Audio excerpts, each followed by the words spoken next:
Sasa kama uko kwenye chumba cha mtihani ama unategemea kuingia kwenye chumba cha mtihani, cha msingi kabisa unatakiwa kukamata Pepsi. Pepsi ya chupa, Pepsi ya baridi. Haijalishi hali ya hewa kwa kiasi gani, lakini unaingia kwenye chumba cha mtihani. Chumba cha mtihani inawezekana isiwe mtihani wa shule, lakini inawezekana ikawa ni mtihani pia wa kile ambacho unakipitia kwa wakati huu. Huo mtihani, namna ya kuweza kuusolve ni kuikamata Pepsi.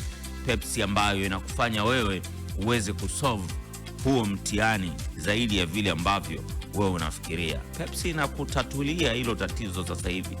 Ni swala la mafundo tu ambayo yanakupa wewe ujasiri wa kuweza kupambana na hicho chumba cha mtihani ambacho uko nacho. It's Friday, karibu sana. Hapa ndipo ambapo panaitwa 92.5 Mjini FM, na hii ni Big City Breakfast. Mimi naitwa Castro Dixon, alongside Mbaba VC dalali nambari 1, lakini pia Mawinga Hassan Jamal pamoja na Wande.